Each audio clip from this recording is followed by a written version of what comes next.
In your point of view, how long does it take for somebody to start from zero and become a DJ? With the right proper syllabus and the right teacher and the best in the good environment as well, I think it will take about 3 months.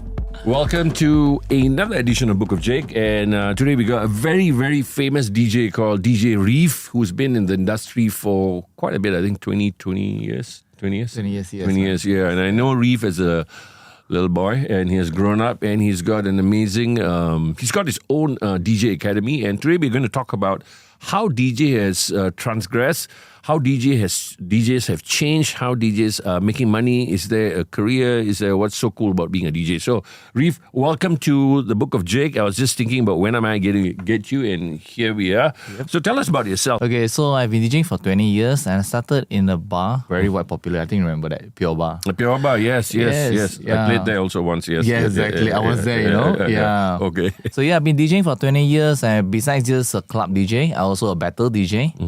That's where people actually knows me. So battle DJ is when you scratch. Yeah, I do the scratching and putting all those kind of sounds together and all that, and look at performance like kind of thing. Yeah, and then after that, after I got a couple of awards, that's where I started to go for touring.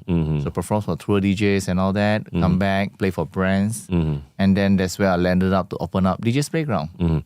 So what are the awards you've won so far? I think the first one is Malaysia Club DJ Mixing Challenge, and that's where you actually one of the judge. I was the chief judge. Yes. I didn't help you win, you were good.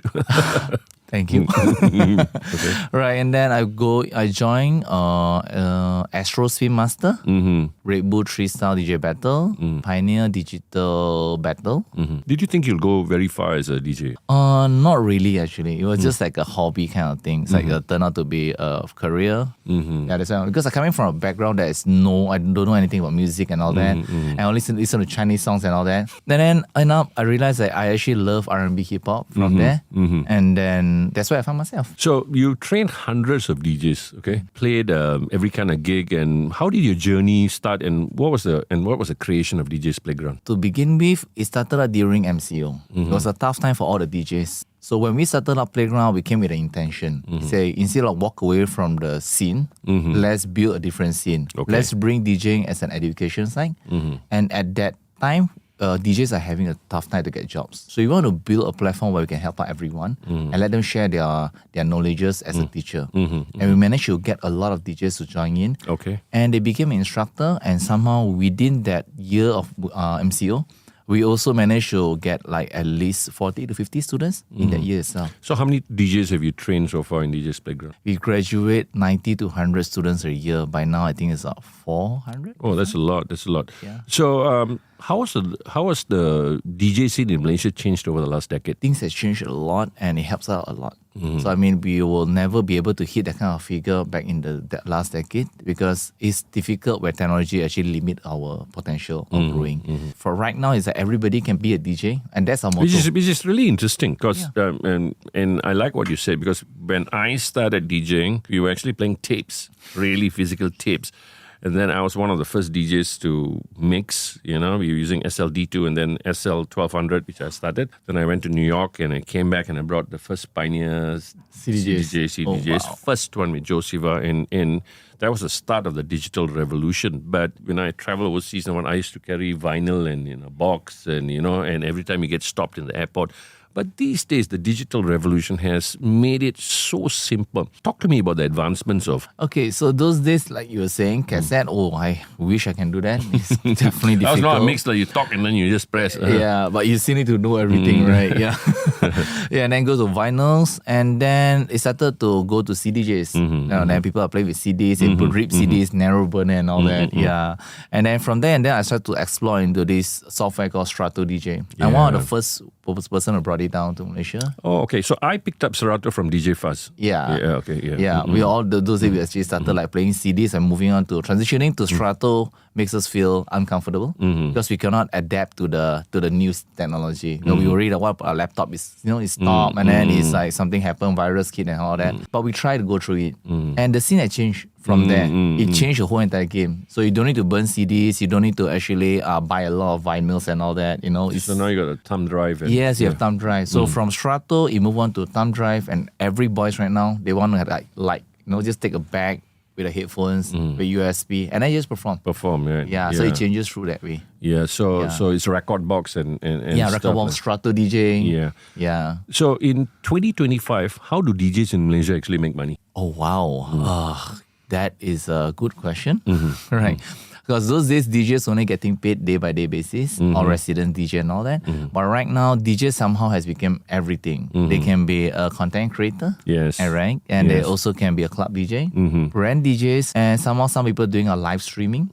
Yeah, they do that. And now the brands will sponsor them. The brands will sponsor them. They get a lot of money from there. Yeah. So you also trained Leng Yan, right?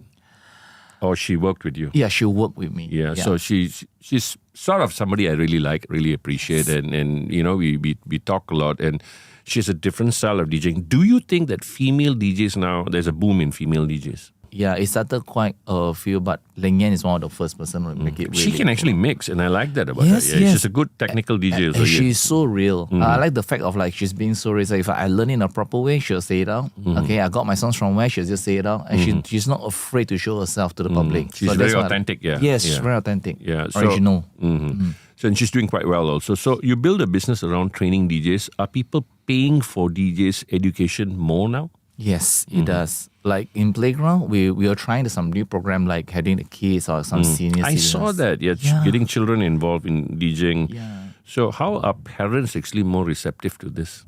Oh, way better. Because currently the biggest problem is not about the kids are going to the club. Because that's what happened when we worry the club when they came to the kids. Club came home. Yeah, so it's like 17, 18 years old, we're worrying our kids go to the club right now. But what we are worried right now is that the kids, they are starting in a different way. Because we can't really discipline them with rotan anymore, So they'll give them an iPad, they'll shut up, and then they'll let the parents do their thing. Oh, okay. Somehow that will give them a different kind of influence because they're exposed to many social medias and all that.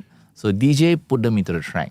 Learn music, do whatever you want with the music that you like. And then they start to adapt into art of performing rather than just listening to the song just for the sake of listening. That's really interesting. Yeah. So it teaches them a skill, right? Yes. It teaches them a skill. So in your point of view, how long does it take for somebody to start from zero and become a DJ? With the right proper syllabus and the right teacher and the best thing, the good environment as well, I think it will take about 3 months.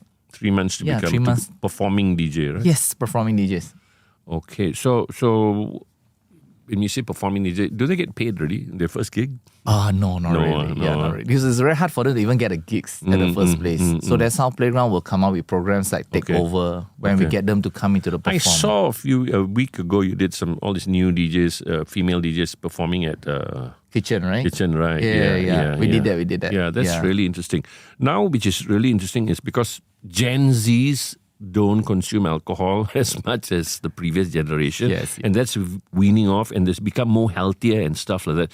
So there's this, which I'm also a part of, which is we're doing coffee gigs and stuff like KJ and I, and thanks for letting KJ train your place. He was really excited about that. Is that going to be the new big? It will. Okay. It will. And how are people adapting to non-alcoholic parties? Actually, as the whole entire statistics is coming out, alcohol sales are declining over the years. We're talking about whole world. It's not Malaysia, it's whole world. So eventually, it feels that I want to listen to music, but I don't want to spend on alcohol because that will take away from me from my health wellness kind of side, So coffee shop will just a first step. You'll come to more like kitchen takeovers. That's what we did. And you have DJs in the mall and all that. It's definitely going to that. And pickleball as well. Because music can give them more adrenaline. Do you play pickleball? I don't. I'm one of the late adapters to that. I haven't started yet because I don't want to yet. I think you'll stay for a bit. So, what are the most overlooked income streams for DJs today? What other things can DJs make money from? Actually, there's a lot. Okay, so let's pray for instance, it's like anything from productions, music productions. So it comes from DJ in a sense. So DJ will be the one performing, and production is where you're actually creating. Create the music. Yeah, create the music. So DJs will come out, okay, I want to create some sort of like a jingle songs. Like DJ Fast, he did that as a living, and it became a big thing, you know? Yes. Yeah, and then they can also create contents for all the brands, and that's what brands want, because all relates to social media. So they create like mashups and all that, and put on their So products. I want to ask you, so, you know, with so many DJs coming into the market and sort of like a surplus of DJs, and some of these young DJs are playing for ridiculously low prices, do you think they are being exploited, and is this killing the market? It will, but that's where you actually see it. Because, for example, if you open a club, it will cost you millions of dollars. Okay, and if you're gonna get some low-paid gig DJs come in and they are not performing well, these people will lose their business.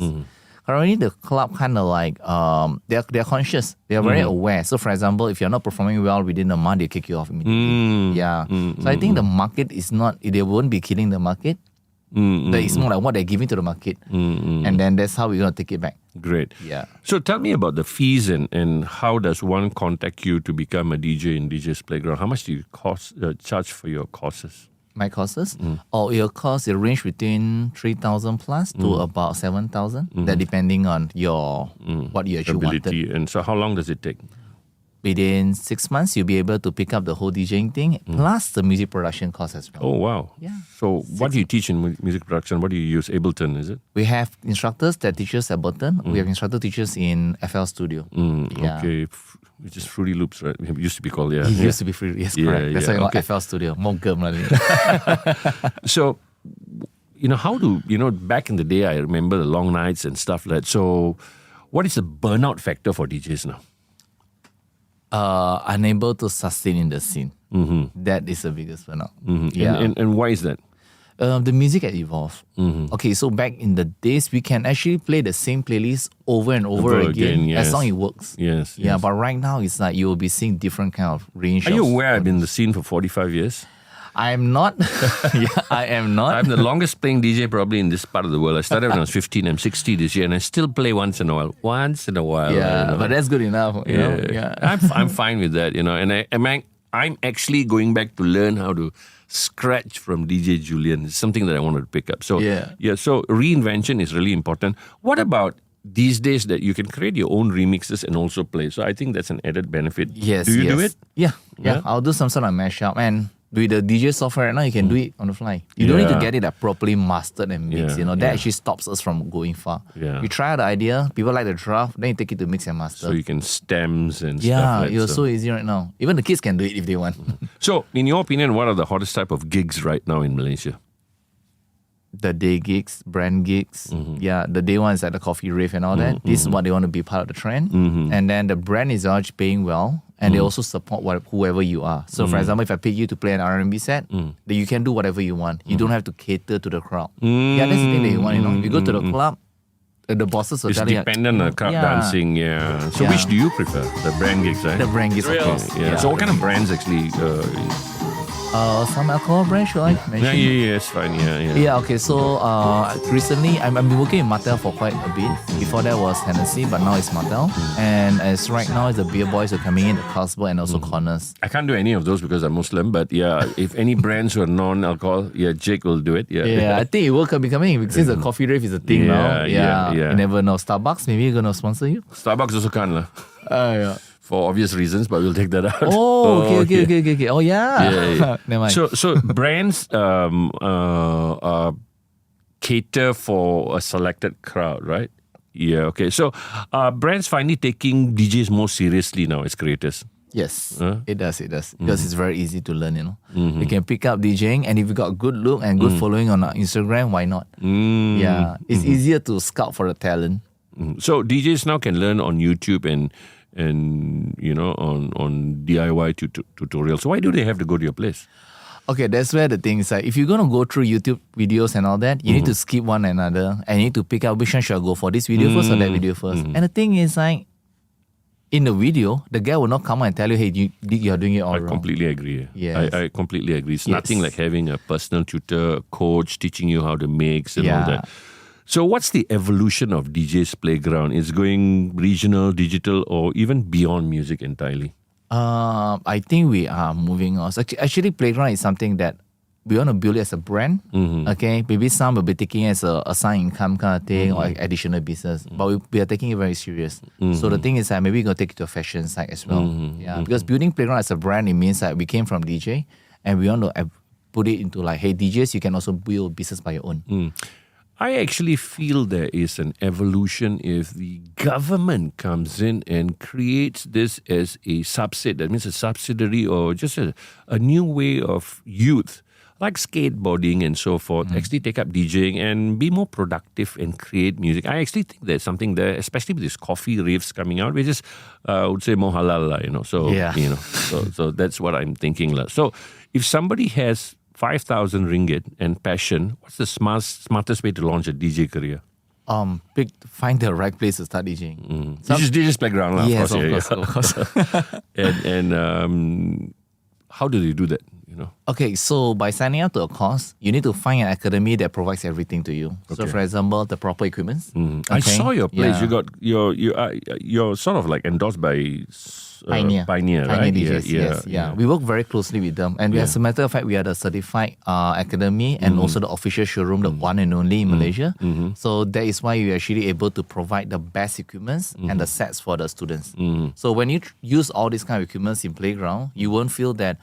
You won't feel overwhelmed when you look at different kind of equipment because you have everything. And they also have unlimited practice hour. So when they come back, hey, Reeve, I need a help because I'll be playing for this club. So you can come and use it for free? Yes, for free. If you're a student, why not? Okay. That's how we can actually help them out. Because sometimes after 3 or 4 years, they have tough time to cash back to the scene. That's where we help them out as well. That's why I'm coming and learning how to scratch. Hey, that's a good one. and KJ was really excited about the place. So, in your 20 years of experience, what are the 5 things I should pick up as a DJ straight away? As in terms of buying things? Or just to improve as a DJ? Just to improve as a DJ.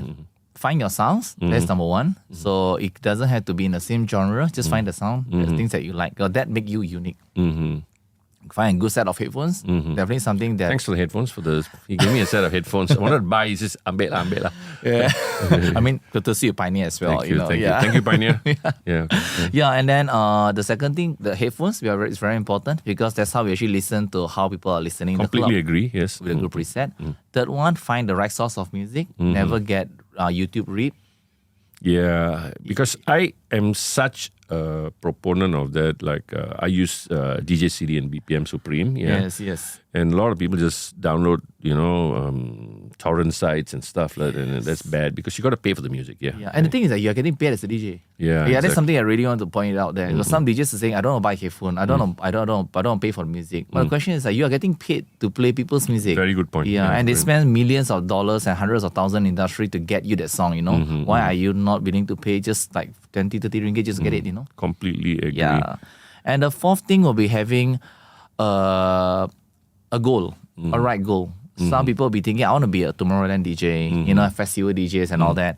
I think it's like, why not just keep it to where you are right now and what you're hitting? Build here first. Yeah, build here first. I mean, that's why I felt that. That's something I learned from you. Be good at where you are right now and then you can go up. Yes. Yeah, unless everyone is not supporting it, then probably you need to go change your location instead of changing yourself. That's very interesting. Yeah. What's the last one? The last one, financial planning. Financial planning, that's a goal. Because explain that. Okay, so everyone take DJing is like I get a side job, I make money, I get a pair of shoes if I want, I can buy a car if I want with the money and all that. So for them, they just spend whatever they have. Yeah. They don't have any investment plan and thinking about the future because it's very gig economy. It's very gig. So what are your thoughts? How would you spend your money? Okay, so let's put it away. If I make my first something that I would like to share to all the DJs out there. If you're gonna start as a DJ. And if I'm gonna get 10 shows for the price of let's just say right, I'm just new and no one wanna offer me a chance. Start with like 200-300 per gig. Let's put it that way. For some people will say like, why are you charging so low? But they do not know your hustle you're going through. You need to pay for your car, you need to pay for everything. That's why you need ROI back. Return on investment. So if you make 10 shows, up your game, up your price, okay, and give them a value what the customer wants. Okay, when you make your first 10,000 ringgit, put it aside like 30% for saving, 70% keep 30% for you to use, and the rest is for you to reinvest. Better headphones, better music source, or maybe pick up a new skill because that's what people want to see. And then maybe sometimes you can invest into equipments. Yeah, because you're not going to play in a club. You might be playing for wedding shows. I do agree, and better clothing and stuff. Yes. So the final part of this to me is marketing. How do you market yourself as a DJ? Right, okay. Some people been thinking, let's go back to very local kind of things. First, it'd be like thinking like, I need to spend money on my clothing, right? But I'm a DJ. Why should I need to spend so much on my clothing? So why do I need to care too much on my look? The current situation is that everybody is looking at you first before they're listening to you. Exactly. Yeah, so we have to adapt to that first. So look comes one of the factor. The second factor is how to put yourself out there. Getting the right network will help you out. If you're a DJ, you have your friends as a DJ, they are one of your good networking. Don't feel that, I need to hang out only with the bosses or the managers. You hang out with the DJs, and if you are very nice to them, they'll be nice to you. What about social media marketing then? How do you market yourself in? Because that's fine, because to me, that one-on-one marketing is great. Word of mouth marketing is great. But how do you then exponentially grow? Do you do free tutorials? Do you do stuff like that? Yes. Actually, it's a content creation site. So some people go through like, I want to be a DJ. I'll teach you how to be a DJ. So one is a progression. One is to try to create a content to tell you what DJs are going through. Another one is that maybe I'm not a teacher, but I still try my best to show it to you. So when I see this kind of contest, I'll follow them. I'll save the videos and I follow them. Why? Because they give me a progression in you. So don't try to be the most perfect being as a content creator. Start something. Yes, just start. And be to me is be regular. And and people want to see the progression. Yeah. It's like they used to see me 20 years ago. Exactly. They want to see you what comes after that. I got one question for you. How do you plan for a set in an event? Because I am one of those DJs, because I got so much music in my head. I just go there and I look at the crowd, and I always tell people, it's not about you, it's about them. Play the best music for the crowd, and you know what I mean? Yeah. So what are your thoughts on that? Sometimes I think music is like, you need to create a conversation to the crowd. It's not something to please them. You need to create a conversation. So if you know your target audience is that maybe they are from like 20s to 40s, I always ask my client what are the age range, and then I'll play music that creates a conversation to them. Hey, I used to listen to this song. And that's why I always like pop music in general. So that way is like you can go venture to the era from 60s, 70s, 80s, right up to now, Yeah, that is how I actually spark up my own playlist. So if I know the age range, I'll play music that will spark up the conversation. But at the same time, I will know how to give and take. We need to educate in somehow, in the sense of like, do you know that this song is being hit on TikTok right now? It's a popular song. So for everybody say, this DJ playing the songs is hit right now. But it's a hit for a reason, right? So put a balance between that. Give and take. Give them a good night. Great stuff. Yeah. Great stuff. So Reeve also appears on Fly FM's Fly Days, right? Fly Days, yes. An amazing set. He does it live, guys. Please listen to him. Is there any parting words that you want to tell future DJs and also DJs who are already playing now? Don't stop. Okay, so if one door is closed and then there's another door open.